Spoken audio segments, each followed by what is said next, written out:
American billionaires earned 434 billion during the pandemic. It seems like everyone should suffer in one way or another, even billionaires, because the entire nation was locked down. But the exact opposite is happening. Jeff Bezos added $35 billion to his net worth in the last few months since the pandemic has started.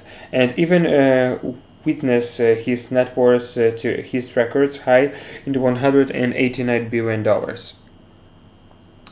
Zuckerberg was also one of the biggest giants. He added $25 billion to his net worth in this pandemic. These numbers aren't uncomprehensive or to ordinary people, but that's not by accident.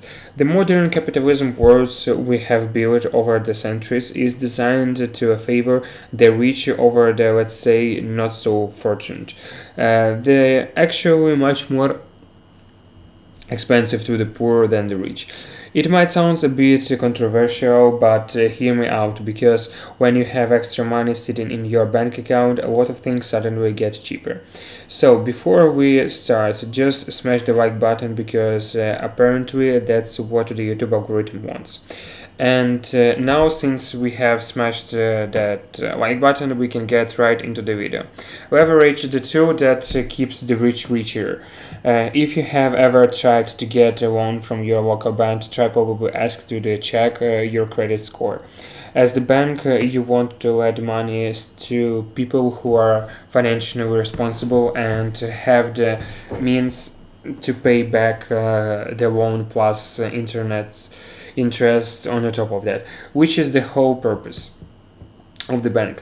So they will check your credit history, your income, maybe your assets, and based on all of that, they will base their decisions on to whether to give you a mortgage if you have the low credit score or the low income. You might be rejected and end up renting instead of becoming the homeowner, even if it means waiting for the 25 years for the complete ownership. But let's say you are the amateur with the average salary and with the decent credit score, and let's say the bank approves your mortgage. You can accept the mortgage rate of the 3 to 4%, which is not bad, but do you know that Zuckerberg's mortgage rate 1%? That sounds insane. The guy has net worth $90 billion. Why on earth would the bank charge him 1%, and someone who is struggling financially and barely makes ends meet, the bank would charge him like 4%? In fact, the inflation rate is around 2 to 3%. How is that even possible? It might not make sense to you, but that's how it works. Lending a few $1 million to Zuckerberg isn't risky at all. I mean, he can pay his mortgage easily, at any point he can even buy the bank maybe, while you who are hardly making your monthly payments can default on your loan. So the bigger the risks, the more money they're going to charge you. This is, of course, the extreme example. Comparing one of the richest people on average person isn't fair, but even if you are the moderately rich, let's say with the net of just a few $1 million, you are much safer, better to financial institutions than your friend Billy who lives paychecks to paychecks. Considering that purchasing a house in the biggest transactions is most people's lives. Your house is going to cost much less if you are the rich compared to someone who has the lower income. That's just the part of the equations. Let's say you have $25,000 that are you invest opinions. If you want to buy a house and rent it out, you probably need a lot more. The median house price in the US is around $200. It will take you a lifetime to save another $175. But if you are rich with your $25,000, you can make an investment that worth $200,000. Any bank would gladly provide you with that mortgage, even if your plan is to rent it out. and pocket the difference after deducting all of your expenses and create another source of the cash flow. The exact same $25,000 was a lot more in the hands of the rich person than in the poor person, because if you have the low income and already have the mortgage, changes that the bank will approve another mortgage are extremely low. That's also quite interesting, is that since it's mortgage, you can deduct it from your income and avoid paying taxes, while as the poor person, you will have to pay every dime in the taxes. Let's say you have $1 million in the cash and you want to invest in the real estate. The logical options is to buy the property and then rent it out. But why do that when you can head to your local bank and use leverage to purchase real estate worth $5 million and create even the bigger source of income?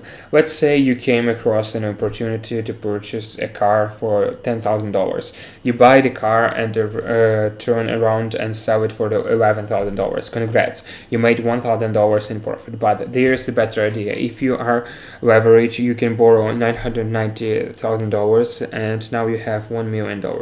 You turn around and buy 100 cars and sell them for $1.1 million. After paying back to your bank the $990 plus interest, which amounts to $10,000. And if we deduct the initial $10,000 you have used, you are left with the $90,000 in profit. Leverage allows you to earn 100 times more than you would otherwise. The hidden tax on the poor. We have already talked about rich always find loopholes in the tax systems to avoid paying taxes. However, there are the other kinds of the taxes that we all have to pay no matter who we are, such as sales tax or property taxes. The latest iPhone might cost $999, but if you are buying it in California, it will pay a sales tax $7.75, which is almost the $77. They are known as the regressive taxes, fixed percentage over particular goods or services. The keyboard here is the fixed percentage. At first glance, they seem fair. Everyone pays the same percentage, but in reality, poor people pay far more. Regardless, taxes don't differentiate rich people from the poor. It doesn't matter whether you are earning $1 billion or the $50,000 a year. Both of you are going to pay the exact same $77 in the taxes to your fellow billionaire. That's not even money. It's an extremely small percentage of his income.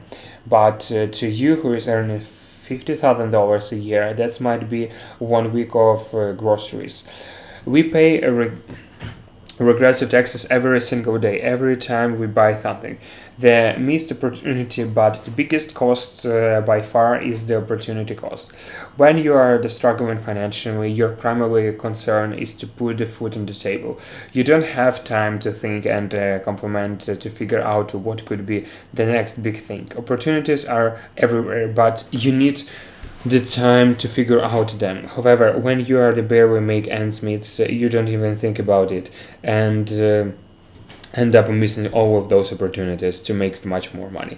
Even if you want to take advantage of them,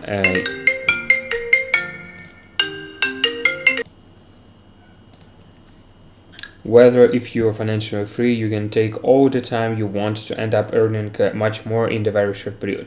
But this concept goes far beyond. It turns into the lifestyle where you are the much more price sensitive and ended up buying what's cheaper instead of what's really valuable. And no one can blame you for that, because every penny makes a huge difference in your lifestyle, especially if you have the family to feed. It's not easy to break the cycle of the poverty, but here are the few pieces of the advice I can give you. First, always use the credit cards, but use it responsibly, which means never borrow more than what you can pay back. Always cover your debts and debts on time. You have to build a good credit score to be trustworthy in the eyes of the financial institutors. And secondly, don't be distracted by the short-term reward. Focus on making your time more valuable. Don't be afraid to invest in yourself. A higher price doesn't always mean the better products or the services, but always look for more value in return for your time and money. And if you wanted to see more similar videos, make sure you subscribe to our channel. We are always trying to put our best into the every single video and bring maximum value to you, because we know that your time is the most precious things you have. So make sure you subscribe to keep the notifications on. In case if you want to support additional perks, you can check out our Patreon page. Other than that, thanks for watching, and until next time.